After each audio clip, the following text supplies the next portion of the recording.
Perceived Pressure tells stories in the land of the Gadigal people of the Eora Nation and the Wurundjeri people of the Kulin Nation. We recognise that their sovereignty has never been ceded. We recognise that First Nations Australians were the original storytellers of this land and acknowledge the profound and ongoing contributions of Aboriginal and Torres Strait Islander people to our collective sporting fabric. Destanee, welcome to Perceived Pressure.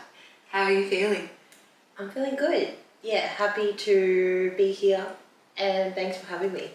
Thank you so much. We are currently in Destanee's house. It feels like a real privilege. It's beautiful. We're also surrounded by gorgeous cats. I'm in heaven. Yeah, my little babies. They're so sweet. So, how long ago, we were just trying to do the maths and we both admitted we're not that good. Maths is not our strong suit. How long ago since you announced your retirement? Like, is it about a week? Just over a week, Just over a week. How has that been? Walk us through the moment that you pressed publish on that post. What was the reaction? So I was actually not meant to post it that day. I was waiting till the end of Feb. Mm-hmm.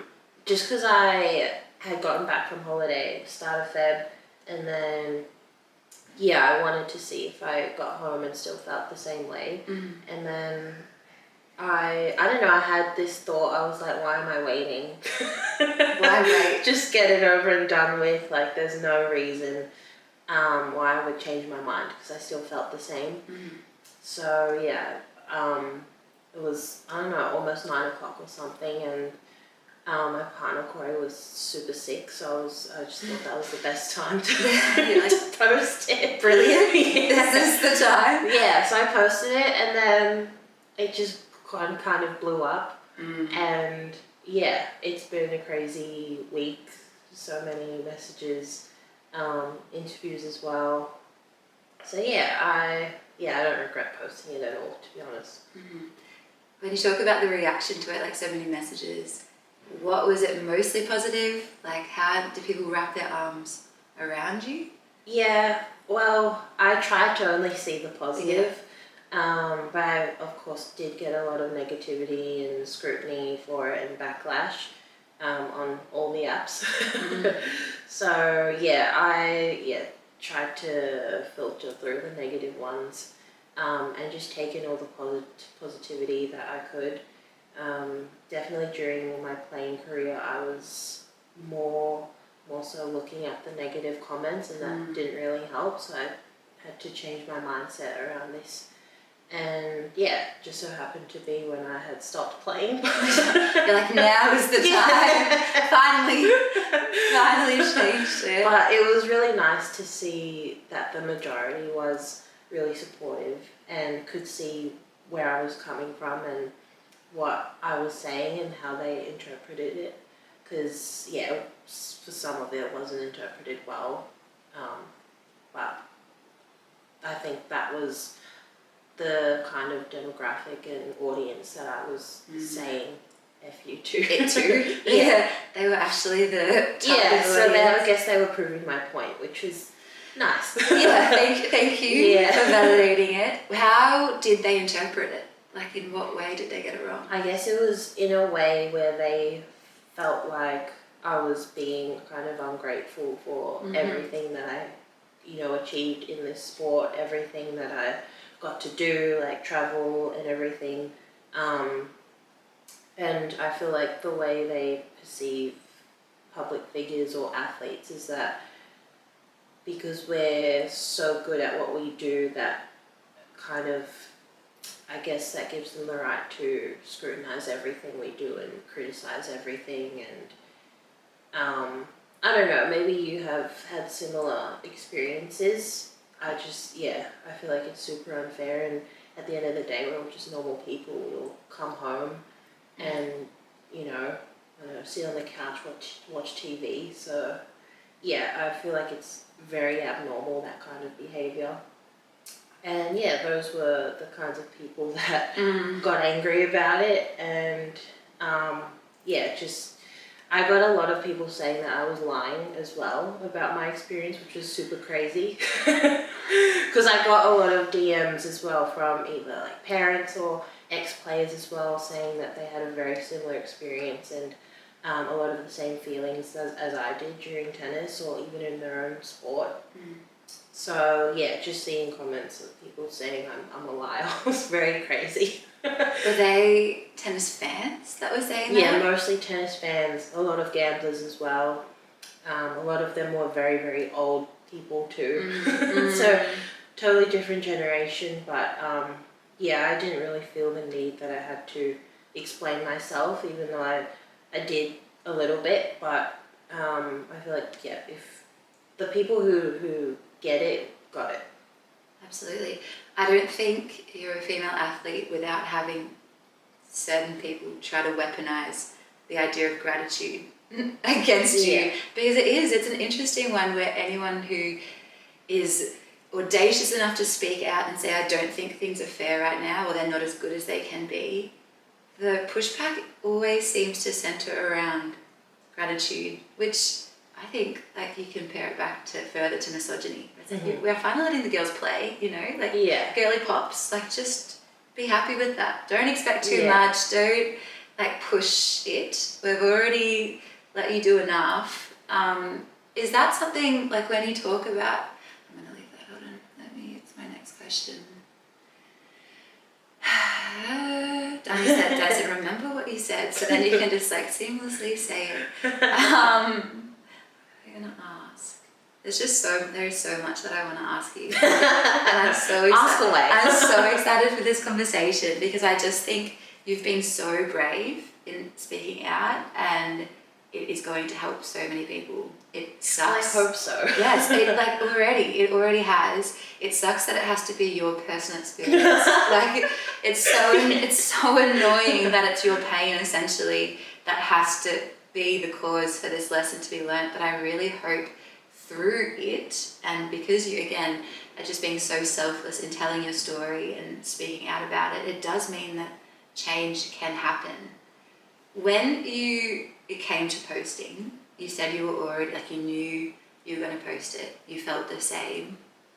It was such a brave statement. It was such a bold statement.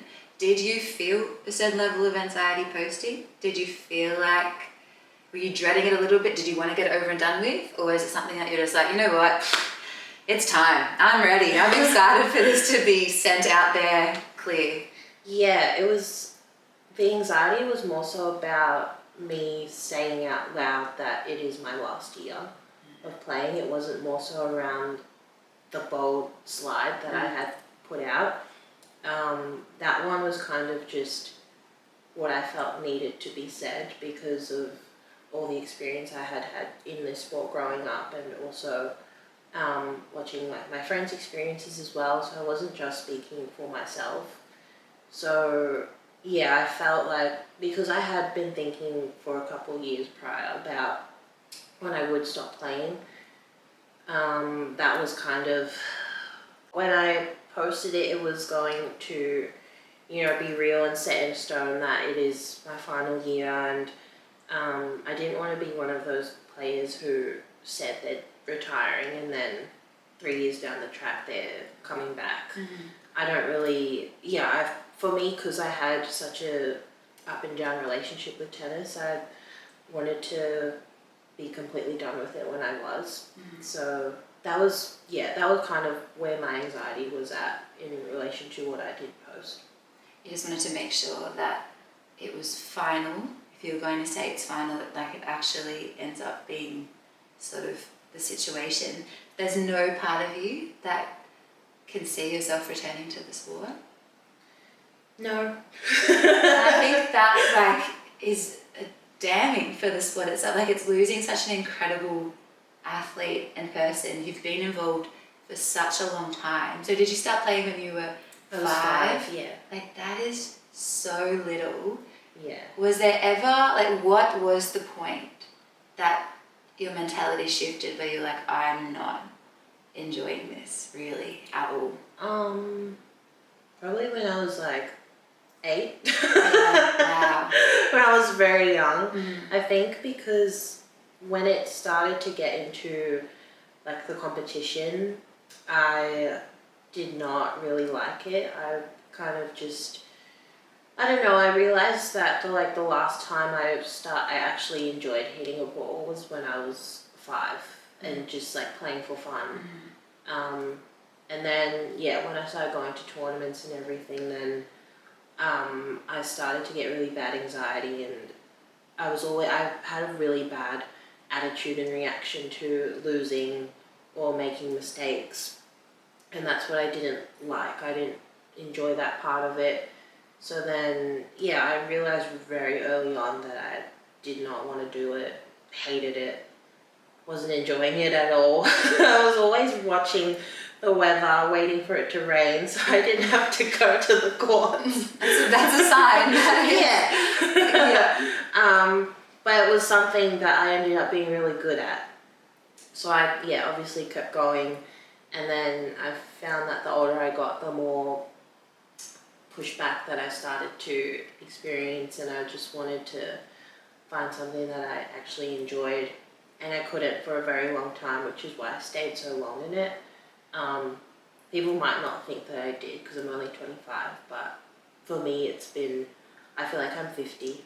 Oh gosh.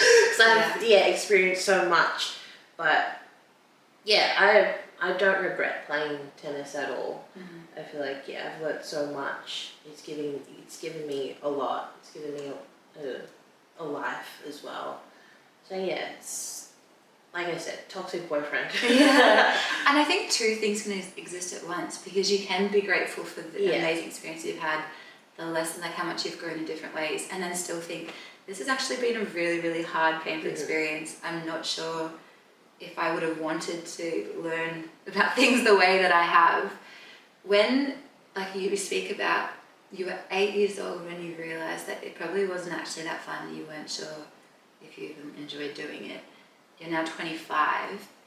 Are you saying the reason that you stayed so long was because you weren't actually sure whether there was anything else you enjoyed, like what you wanted to do? Like it was sort of, you just continued on because what other choice was there? For me, it just became an everyday thing where, to the point where I turned professional at, I think, 15 years, and it became a job. So for me, I'd obviously done it for so long that there was nothing else for me. I didn't know anything else but tennis, and I was doing really well as well. So I was enjoying that side of it, and I was earning money from it as well, which was really nice. So for me, there was no other option. And then when I don't know, turned 20 or something, or maybe even 18, that's when I started to think maybe there is something else outside of this sport. And I really struggled to find what that was. So I spent all that time just trying to figure out what I actually enjoyed outside of the sport. My career went really up and down during that period, because I was kind of half in, half out, figuring out my stuff, and up until this point where I actually have a better idea, and I've got more clarity on what I want to do, and I just didn't want to waste any more time, because I had kept going year after year, doing the same thing, feeling the same way, and it just, I didn't want to live like that anymore. You talk about not really having the opportunity to know what was outside of tennis, like what existed, what you even really did enjoy. What was your schedule like as a junior, elite junior player? Like you said, you turned professional at 15. What did school and life look like for you? Well, I was in and out of school a lot. I would either come late because of trainings in the morning, or sometimes leave early, or be missing a lot. Like I would travel the world or interstate weeks at a time. And I actually really loved school. I loved going to see my friends, sit down, have my lunch, do anything. Eat canteen food. So that was like my safe space. It was a really nice time of the day where I wasn't at tennis. Bit of a break. So I loved school. I hated missing it.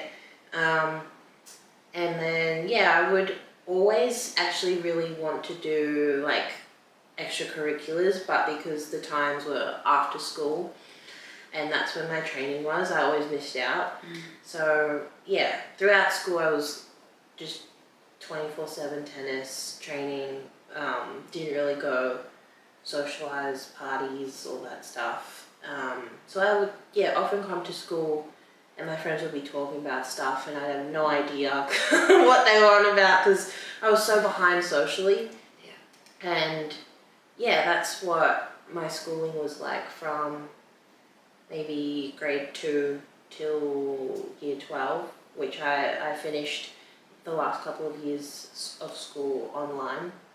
And then I didn't go to uni because I found it really hard to even juggle year 11 and 12 online as well as my full tennis schedule.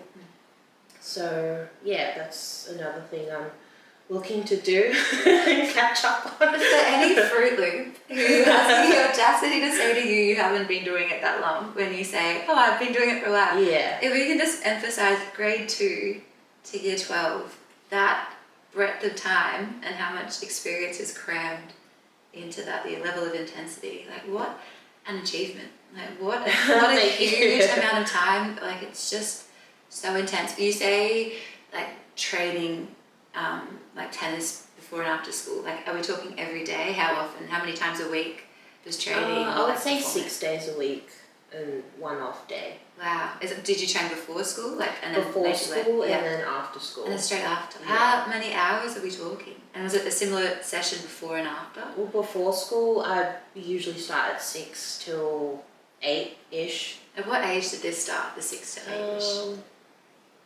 Well, even before I started tennis, I was playing soccer.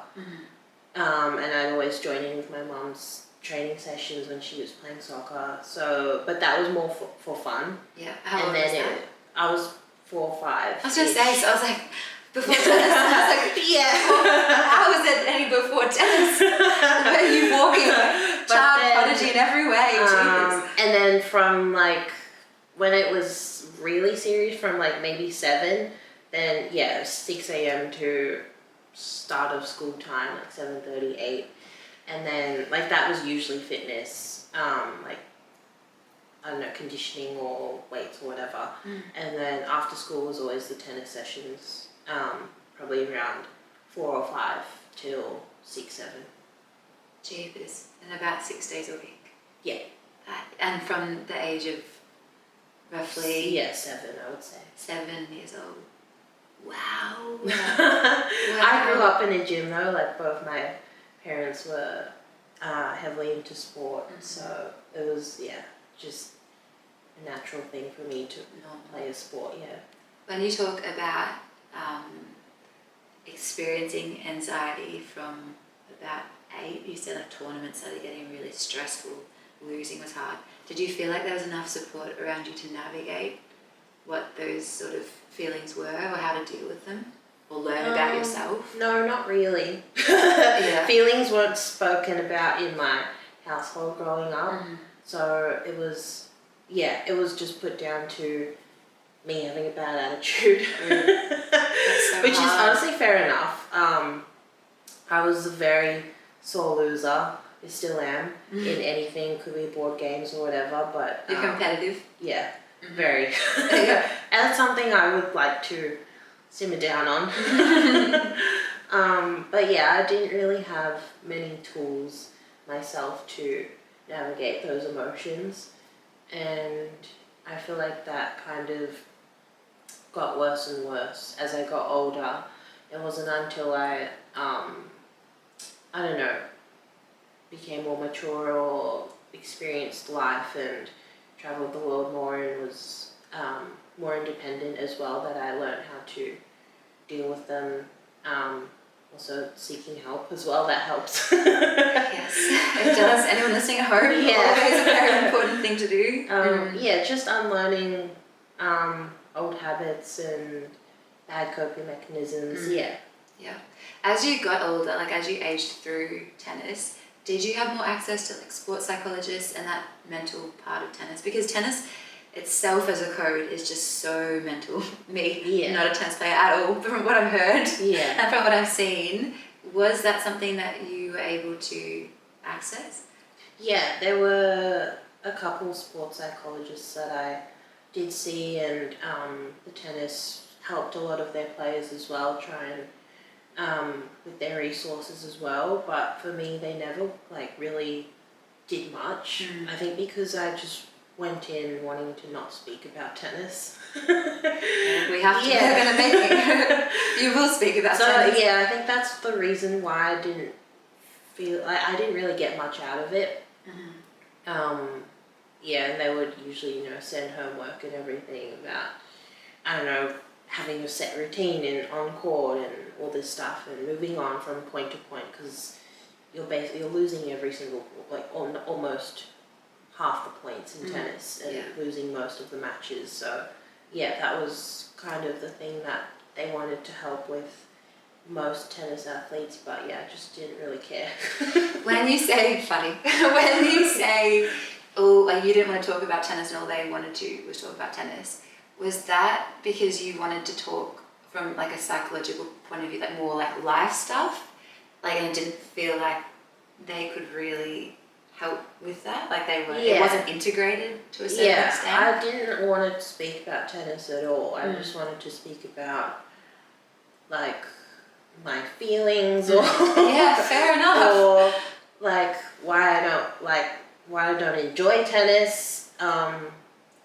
So I guess seeing a normal therapist would have been better. And yeah, I've not done well with actual sports psychologists, and I did, think about seeing one whenever I wasn't really doing well with my results, but for me personally, it always came down to however my off-court life was going, not so much about on-court, or, I don't know, there's a lot of these, like, mentality coaches for, different athletes and sports, but yeah, I just was never interested in that, because I don't know if it was a thing of where I didn't really want to get better in this sport. I think I just really wanted to enjoy my time on the court, and I didn't think that was what was going to help me. It's frustrating for me to hear the missed opportunity with those sports psychologists and you, because it seems like it's so logical that you help support the individual and you really strengthen their identity and help them talk about their feelings and work through things and understand their history, so then they can be really present. And if tennis then comes into it, that's fine. Have you found moving away, obviously it's only been it's been a week, but is that something that when you say sports psychologists in this specific way just really didn't help? Has like clinical psychologists help? Like has that been something that you can, yay? For sure. I'm seeing someone regularly now, which is so good. I really like therapists. I feel like once you find the right one for you that clicks, then your whole world changes. And it's not just like about tennis that I wanted help with. It was about just general life stuff, and I don't know, but he's definitely helped me, I don't know, be more reassured in myself and confident in making decisions, because that was also the thing that, I don't know, made me stay in the sport for so long, was because I could never make the decision to stop. Oh, that's so hard if it's something you've known from such a young age. What's my next question going to be? You're just like, you're brilliant, and I really am like, gosh, all the questions are just like swishing around in my head. They're swishing. I also love psychology, and I'm like, don't go too deep. I'm like, you also don't have to answer anything. No, I'm like, but I love that kind of thing. What was I going to say? I think in my personal experience with sports psychologists and clinical psychologists, the best ones I've had have been able to understand me, or at least be able to treat me as a whole person. Did you feel like tennis was ever seeing you as multidimensional, or were you always just quite an athlete, and that is it? Yeah, I was always just like tennis, and that was me. Mm. I didn't know who I was outside of it, besides this one thing. And even like being out in public, sometimes people would be like, "Oh, you're that tennis girl." Obviously, that didn't help. I am more than a tennis I was girl. just like, yeah. Hey, how's it going? So Destiny actually is my name. so that was, I really hated that. And anytime like I lost a match, my identity and my self-worth would just go out the window, because I didn't know anything else. I didn't know who I was. I didn't really get an opportunity to explore that. And I feel like I'm only just getting to that point in my life now, which is really fun. Woo! I'm so excited for you. But I was just solely tennis, and it sucked. When you started getting more publicity, like when people started recognizing you, what age were you? When you started being called a prodigy and had just a bit more buzz and I guess pressure tied into that. I would say maybe 12. 12 years old. Not like to the point where people in public would be like, oh my god, but inside the sport. Yeah, in the sense. sport, just with like the media and stuff and the hype and all that stuff, where everyone's like, oh my god, you're so good, kind of thing. How did that make you feel? Like, was there a part of you that enjoyed it? Was there a part of you that was afraid of it? Where did that sit? When I was little, I didn't really enjoy the media stuff. I was very shy, and honestly, I just really like wanted to go and train and leave me alone, please. Yeah, I didn't. It wasn't something that I really cared for, because I felt like from a young age that it was something that I needed to show up for and be like the perfect version of myself, and that wasn't me. I just like could care less. Fair enough. And yeah, just with at that time when I was so young, I didn't really know anything about identity or, being, my whole life being around tennis. I was just doing it. I was kind of on autopilot. And then when I got older and started to have opinions and all that stuff, that's when I really like pushed back on it and rebelled. What age was that to you? I would say 16. Yeah. I was a terrible annoyance to my mum. But yeah, I think that at that point I was not so much enjoying the media, but I was kind of like, I don't know, just like being annoying on purpose. Being rebellious, defiant. Yeah. Yeah. And I think because at that point, that was when I was really, really hating it. So I kind of tried to do anything I could to turn people off, which was not good. But fair enough if it feels like you're in the opposite. Yeah, but I feel like a lot of players or athletes in general who, aren't enjoying it would probably be going through a similar thing. So, yeah, looking back on it, I guess it was a fun time for me. So yeah, that was my experience from 12 to 16 with like the media stuff and everything. And then what happened post 16? Post 16, I feel like there was a period where it quieted down, and I wasn't so much like within the tennis community. There were younger people coming up, and I got to kind of be in the back, but at the same time, like, it's an individual sport, so you're always competing against everyone and trying to do better than everyone else. So I think I started to struggle with like the social aspect of tennis, and at that point I was living in Sydney as well, and I had no friends, so it was that, and then trying to make friends in this sport, which is very hard. Because you're competing against each other. Yeah. So yeah, that was the thing that I started to struggle with, and that also made me dislike tennis even more because I would travel as well, and it would be hard for me to I don't know, just find like another girl to go out to dinner with without them, you know, watching me the next day and hoping that I lose. But that's just like how it was, and yeah, I would have much rather been anywhere else.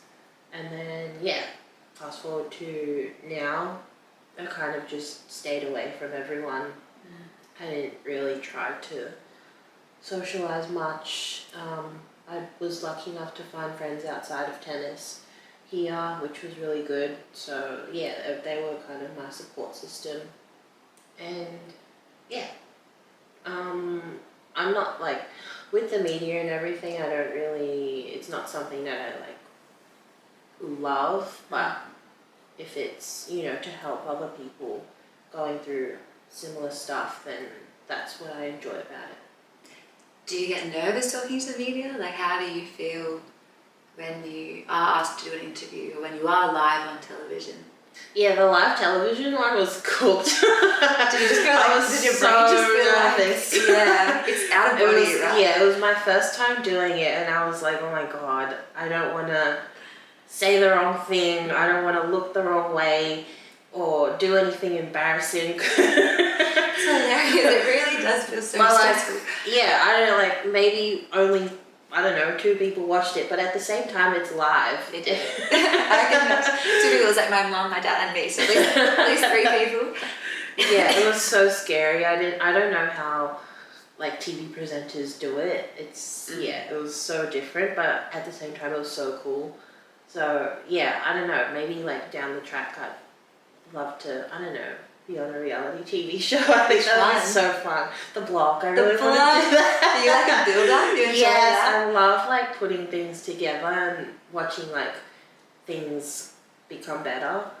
So yeah, I would love to go on the blog, and yeah, anything like that, or not the dating shows. I couldn't. No dating, no islands in your future? No, if there was like a friendship island. Oh my gosh. I would love to do that. That would be so much fun. Like, I would love to go on it, but like not to find love. Yeah, like when they play with puppies or something. Yeah, like, that yeah. would be Just so to like make friends with the girls Platonic and the guys. Yeah. Oh, that would be fun. What about, have you watched any, this is not a plug by the way, but I'm a celebrity, but have you watched any of that? Do you know I've not like sat down and watched it religiously, but I've seen like clips and stuff on socials, and like I would honestly like love to go on that show because it just looks so fun, and like out of your comfort zone too, and in the jungle and eating weird shit. Same. That is one that I because when you talk about like making friends, I love it as a reality television show because it just seems like they don't pit people against each other. Yeah. It's about humanizing everyone, and everyone just walks away becoming best friends. I'm like, yeah, that's what I would love to experience. It's beautiful. I watch it with my parents sometimes. Really? And we either are crying with laughter watching poor people eat very intense, like spoilt or moldy foods. Yeah. Or we're like crying because they're all crying on the television and they're making each other cry, and it's like becoming bonded forever. Yeah, and that's definitely one I would love to go on. Just to like, I want to like push myself out of my comfort zone, and yeah, that's what this year I said is for. Yeah, is to do things that make me feel alive. Do you feel like you've gotten better at media? Like, have you done it enough to feel like you can notice a difference between when you first started and then where you sit now? Yeah, for sure. Like my partner plays videos of me when I was like 10, 12. And it's just me, like, not saying anything, 1-word answers. You are 10 and 12 though. I'm like, oh my god, you're so little. I know. You're a baby. I'm just like so critical because of the sport I played. But yeah, I feel like I've gotten better. I feel like when I was a teen, I would have just said whatever I wanted with like no thought behind it. So yeah, I think I've gotten better. I enjoy it sometimes. Honestly, depends who I'm doing it with. What about right? Yeah, of course. No pressure. I hate this. Answer honestly, but not that honestly. I have to say, my mum would be so sad if I didn't. She watched you on the ABC interview, and my dad did too, and they just thought you were so brilliant. They were really, really moved by it. That's nice that they weren't one of the negative. They were definitely not. They actually said to me, like, you should try and interview Destanee, and then it was hilarious that's because so nice. Daany then a day later was like, would you be interested in interviewing Destanee? And I said, yeah. I would. Thank you. Yeah, no, like, again, thank you for just everything that you're saying and speaking about. I feel like it's probably overdue, and there'd be people who wish they could and might not be in a position to yet, either in their careers or how they feel safety-wise.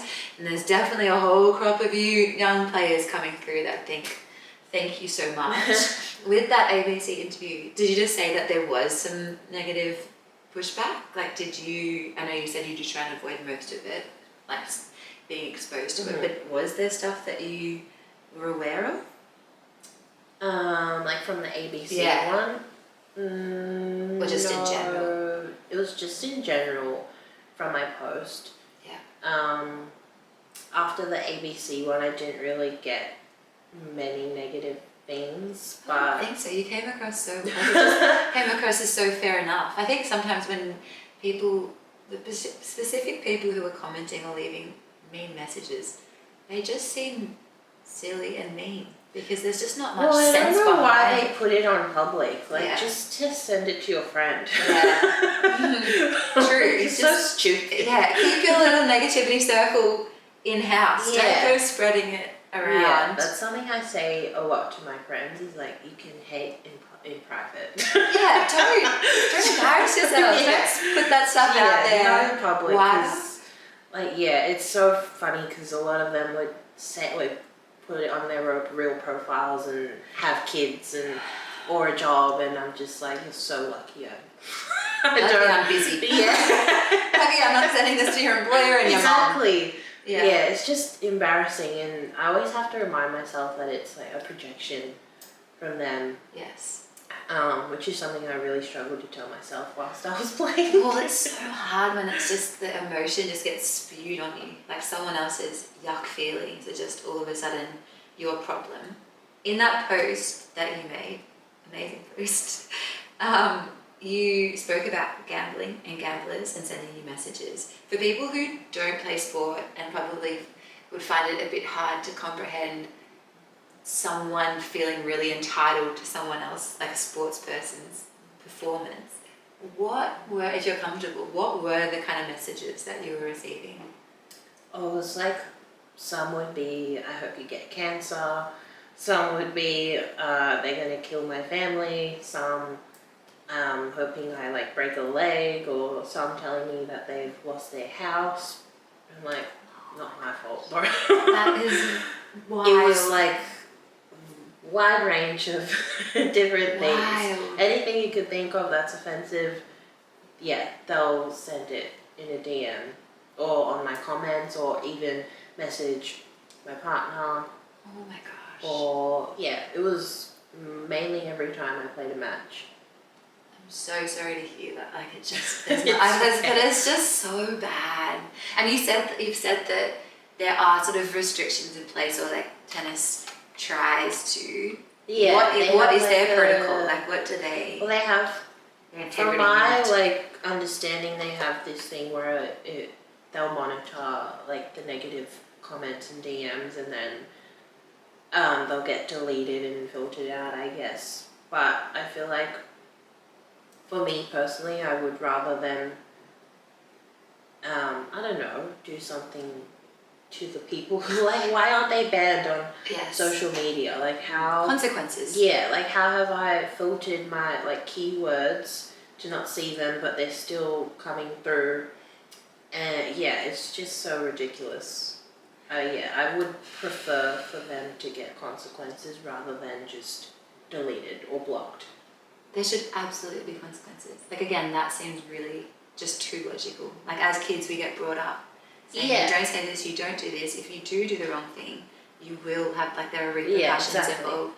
the web and people, like the entitlement that seems to be on the internet, it's just that right now we're in a space where there isn't any. I'm really hoping that is changing, like that regulations eventually are coming into I don't know. play. Like the people that I aimed my thing at was like they're the ones who were saying all the mean stuff, but then when I did say something about it, they're like, "Oh, why are you complaining?"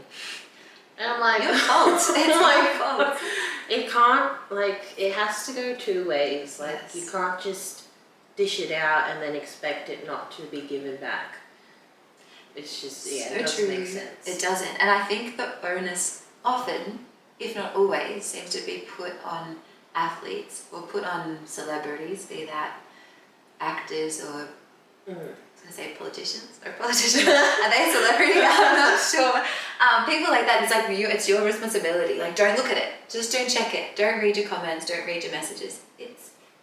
People should be able to read their messages. Sometimes my friend comments. Yes, I'm scrolling I know, and trying to reply, something. and I see something I don't want to see. Yeah. And then I'm angry and triggered. So like, and then I get looked down upon, or anyone who, if they reply with an even worse comment. But yeah, it's just, I don't know, something, I just wish like social media, like apps just had a stronger policy, I guess. And it's not even a thing where they've now made the minimum age, 16, I think? Mm-hmm. I don't even think that's going to help, to be honest. Like, I don't know. I'm just happy that I don't have to deal with that anymore. You are out. Yeah. You're out of it. How many messages, just very quickly on that, how many do you reckon you were receiving? Like, if we give a very rough estimate, like how many do you reckon in total you received, or how many per game of those really just like per game, horrific messages? Per game would easily be 10.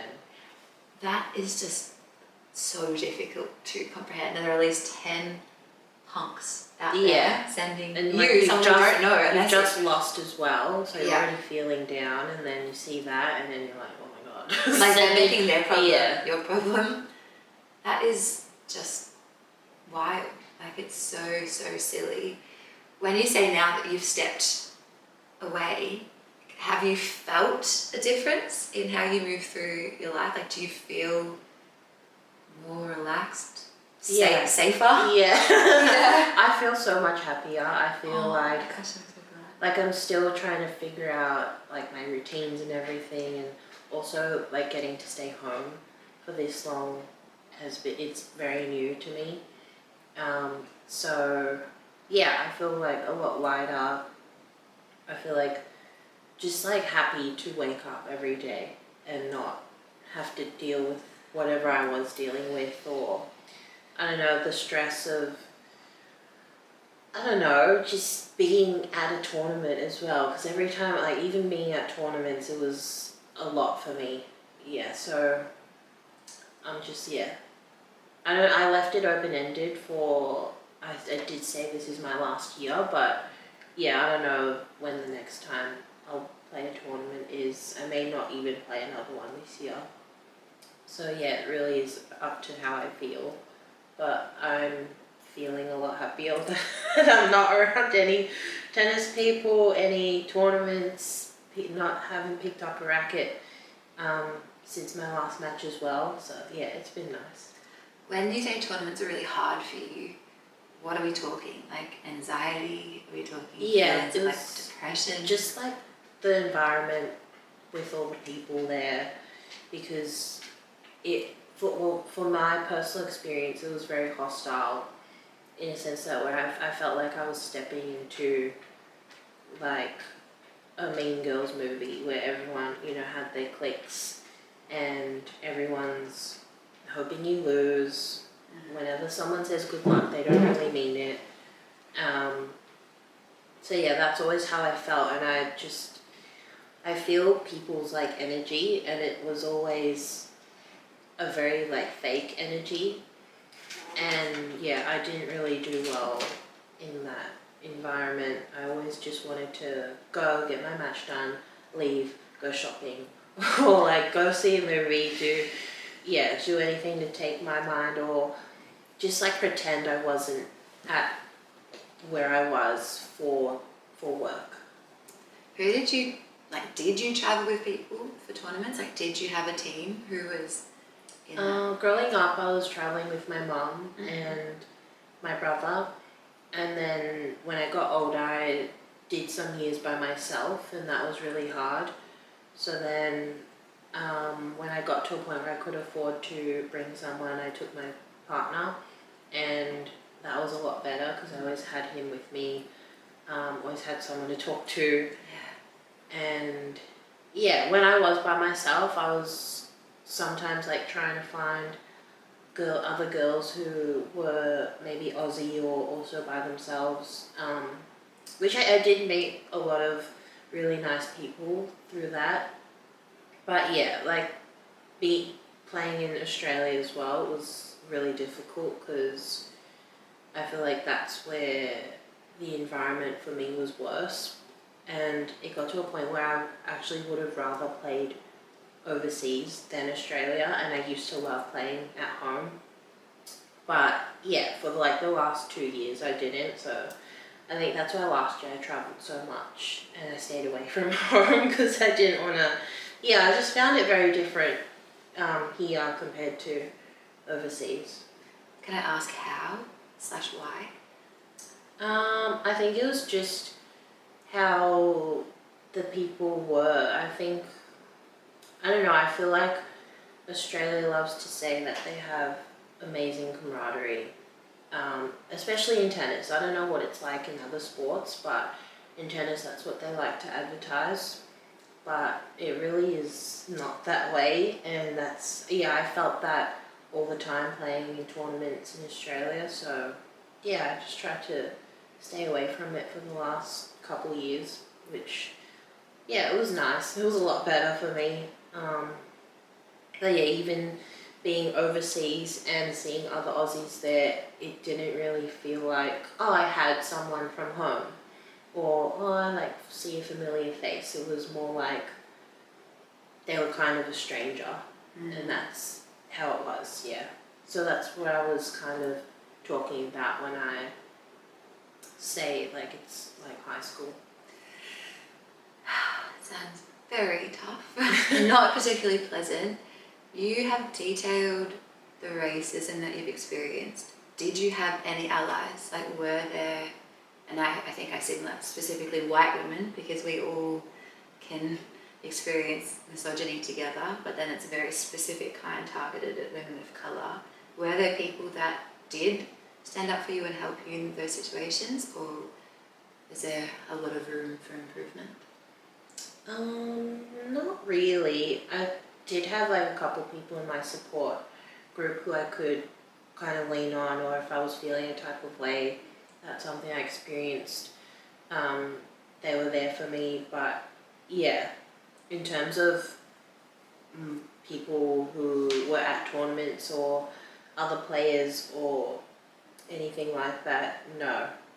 There was, it was not anything that was talked about out loud, and I guess when it was kind of shut down or said, the thing that was said a lot was like, no, like tennis is such a amazing environment and everyone's like super happy, no one here is racist or whatever. But that was kind of like my experience and response from any kind of racism in tennis. No one ever really did anything. It was just kind of, we'll take it on the chin kind of thing.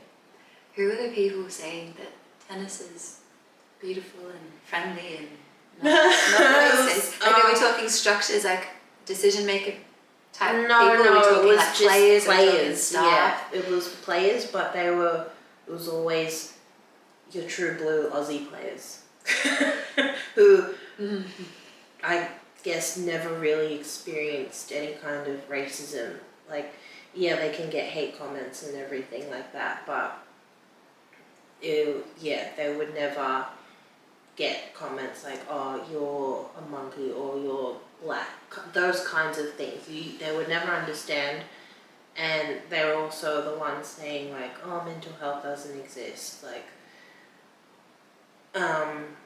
depression isn't real. Like, yeah, just turning up to tennis, cosplaying, being poor, and yeah, just going around with this amazing facade that everything's so amazing. But yeah, that's how it is. Can you elaborate on what cosplaying being poor means to anyone listening? Because it's interesting because people often say tennis is it's like in some places quite a rich person's sport. Yeah. Well, I feel like these days a lot of players, they love to, show how tough the grind is on tour and how expensive it is and all that stuff. But I feel like for a lot of people who are just watching for fun, they don't really see that person's background. Like, they could have, all these sponsors backing them, but they're telling, the public that, oh, I'm struggling. But you're not really struggling. There's a difference in struggle, there's class. Yeah. And that kind of stuff annoys me, but, it is what it is. And you're out of it now. You're out of it. I'm still so interested because you have such a wealth of experience for us and also tennis to learn from. What do you think could change? Like, what do you think needs to change? Like a real cultural shift? Is there anything specifically that can be done that you can identify through all of the experiences you should never have had to endure? Yeah, I think it just comes down to the culture. I think it starts from, parents and how people are being brought up. So I think that's why so many players or just people in general turn out to be terrible people. And that, obviously that translated to people in tennis and playing against other people. I think, I don't know, I feel like parents just, everyone's living life for the very first time, so it's honestly hard to say. I've come to the conclusion that some people are just terrible.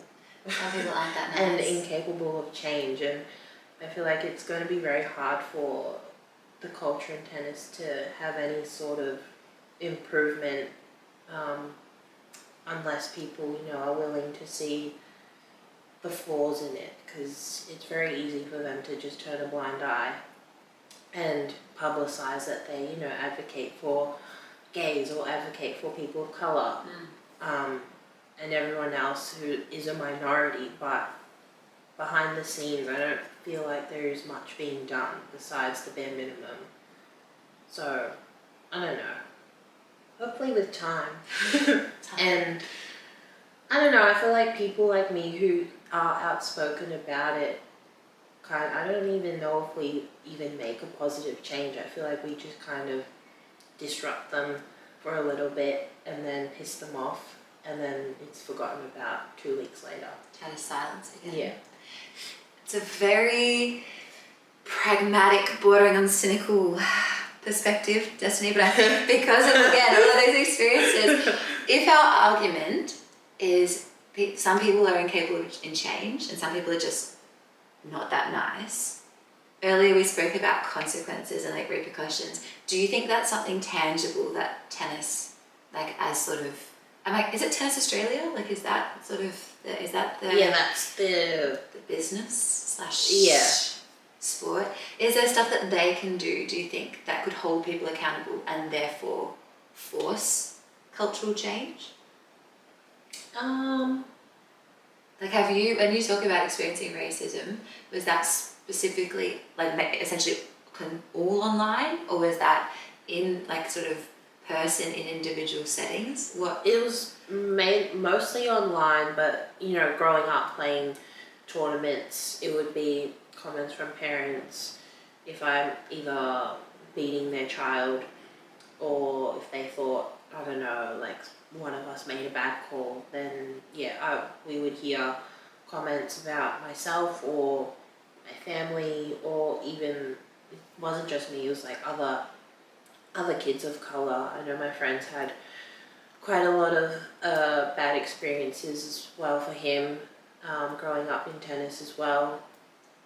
But I don't know, I feel like they just have so many different things that are on their priority list right now that this probably isn't one of them. But it should be. But it should be. Can I ask, and you really don't have to answer, but in terms of what those kind of comments were, if you were winning, or like about your family or about your friend that you mentioned, what are we sort of talking? For me, like when I was little, a lot of it was that I'm a man, or just about, you know, me being brown. I know my friend experienced being called the N-word a lot in tennis, which is why he stopped playing. And is this by parents? This is by players and parents. Yeah. And what age do you think he was when he was experiencing that? I would say like 10-ish, around that. At a very formative years. Yes. So honestly, it's not just me who's experiencing. Definitely. It's not just you. Even if it was, it would still be completely valid. Do you know what I mean? Like that's still an issue. It's systematic, like it's systemic instead, and that's when I think, because we can talk about however long, like, can people change, and are they inherently good, or are they inherently bad, or do they have the potential to become good if they are potentially bad right now? All that aside, there should be consequences for a certain amount of behaviour. Would you think that it's changed? Like now you're 25, do you think for junior players coming through, black or brown kids, or children who like different minorities in whatever way, do you think tennis is different for them, or do you think those issues are still there? I don't think so, because I've gotten a lot of DMs from parents saying that their kid has experienced a very similar experience right now. So it's very... Well, that's the answer to that, right? It's very surprising to hear that, because I thought maybe at this point in time, maybe it is a little bit better than what I had to go through. Maybe, like, you know, I am being dramatic, or maybe whatever. But yeah, getting those messages, it did make me feel good, but it also made me feel like I wasn't crazy. Yeah.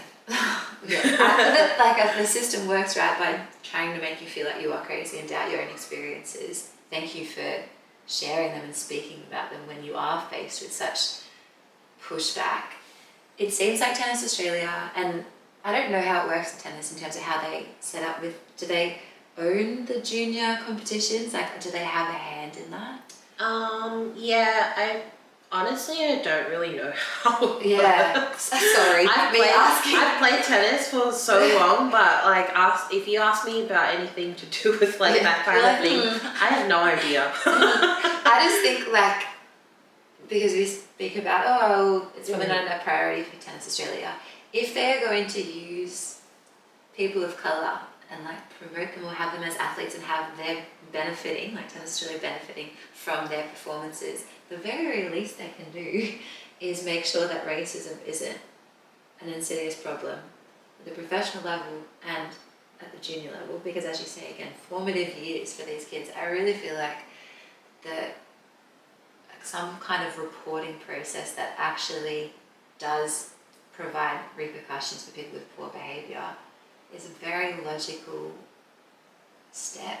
Like, it's something that needs to be taken seriously so people like yourself don't have these horrible experiences. Yeah, I think they just need, you know, the right people in those positions of power to, I guess, actually care a little bit more about people in minorities and actually like look after them and give them a lot of support, because I feel like a lot of people are going through it. They just are too scared to share their experiences, and I feel like me sharing mine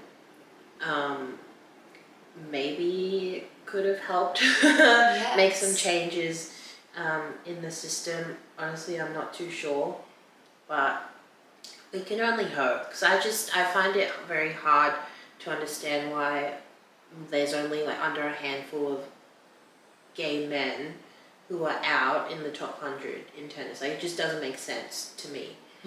Like footy. Yeah, so I feel like basketball, any sport. Yeah, I feel like it should be a lot more of a safer space, and it may not be like the organisation, it may, be the culture in tennis amongst the men that is, making people too scared to be themselves. So yeah, it's not just the organisation who could do better, it's everyone, but it's up to them. For sure, and I think it is up to people continuing to have the conversations. You've sort of just said about we speak about it and maybe we cause a bit of an annoyance for like however long, and then 2 weeks later everyone's forgotten about it. I think your story is so important that combined with you, because it's not your responsibility to carry on your own, like it's not your burden to just have to solve all the problems when you've been the one that's had to endure it. It's very much people, when we talk about allies, ones who haven't had their reserves exhausted by having to actually endure it, but can then hear experiences and amplify. I'd love to see you with some rest and you're able to enjoy your life and you don't have the stress anymore. Continue to talk about or have people that support you enough to allow that story to continue to be told, because it is so important, and I really, really do believe that it creates change. I really do. I agree. I definitely feel like more conversations need to be had, especially in public. I feel like sometimes maybe they like to talk about certain things that aren't too controversial, but yeah, I feel like one way to make change is definitely talking about it. We spoke just then about like sports. We mentioned tennis, and that's also similar in like institutions like the AFL that to a certain extent benefit from, if we like talk about rainbow washing, or you know what I mean, like sort of to a certain extent look like they're signalling to the rest of the world that they're very progressive because they support gay people, they support people of colour, they support people with disabilities, etc., etc. How much, and we've already sort of discussed it a little bit, whose responsibility is it the most, do you think? Like, do you think it's the institutions or do you think it's the people? Because I kind of lean towards the people only have a certain amount of power. It's like the institutions are the ones with the money creating the culture. Yeah, I feel like and it's making the decisions people that make in the culture. Institution, they're supposed to lead by example and show, it's community that it's okay to be whatever you want, do whatever you want. But if they're leading by example by, putting out this image of one thing, then everyone else is just going to follow suit and think that it's normal. Yeah. So then, people who are, struggling, they're just going to think, their story doesn't really matter. Their experiences are invalid and nobody cares. So it's a very, collective effort. What has been your family's response to seeing you sort of have to endure sexism and racism and then the highs and lows? Or like silly gambling people sending abusive messages? I feel like, especially for my mum, obviously she just is someone that just wants to see me happy. But I feel like because my family is a different sort of generation and culturally as well, sometimes maybe they find it hard to understand where I'm coming from or understand my experiences, even though I'm pretty sure she's had very similar experiences in her own sports playing. What does she play? She played soccer, rugby, footy now, boxing, like what a legend! Wow, so that she has everything. So she's given you a fair bit of genetic advantage. But yeah, growing up, like it wasn't. I think for them just seeing me deal with it so publicly is very, different to what they're used to. But they've been with me throughout my entire career, so I think seeing me deal with it any other way would also be a surprise. Yeah, either way. Yeah, like as long as I'm happy and safe, I think they're okay. Yeah, it has been hard for them, I feel, to, I don't know, especially if I'm feeling down or anything and I'm not acting like myself, then obviously they'll know there's a problem, but I think, well, I would hope that they're proud of me for whatever I've done the past 21 years of my career. Do you think they are? I think they are. I think everyone just shows it in different ways. And yeah, like for me, I just feel good I would like to be able to tell myself that, I'm proud of myself and not want it from outside people or, my friends or family. I just want to get to a point where I'm able to tell myself that. Do you think you're not quite there yet?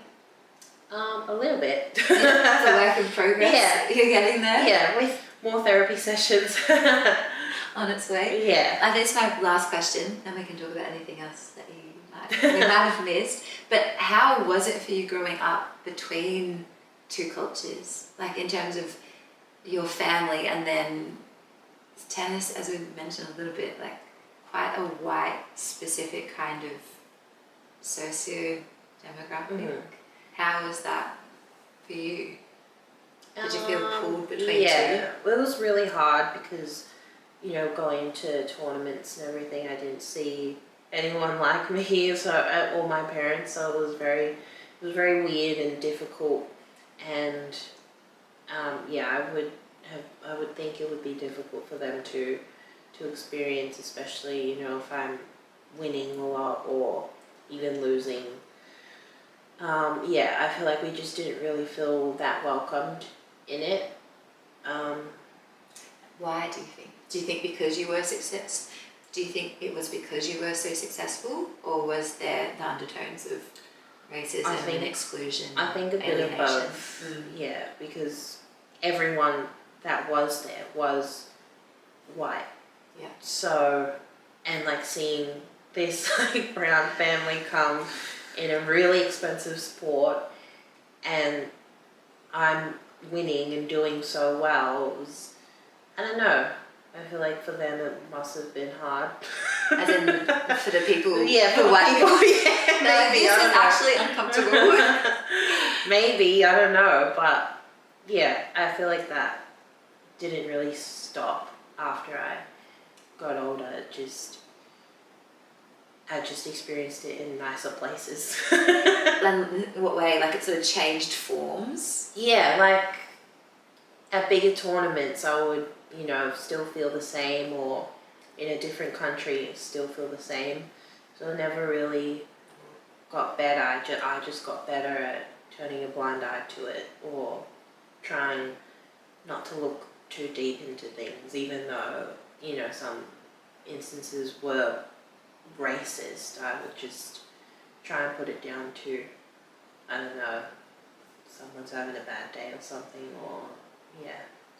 How much load do you think that was, like you had to carry on top of everything you were trying to achieve with tennis? Like did that feel like it was constantly present for you? I think I had just become so used to it that I didn't feel like it was something that was weighing on me a lot.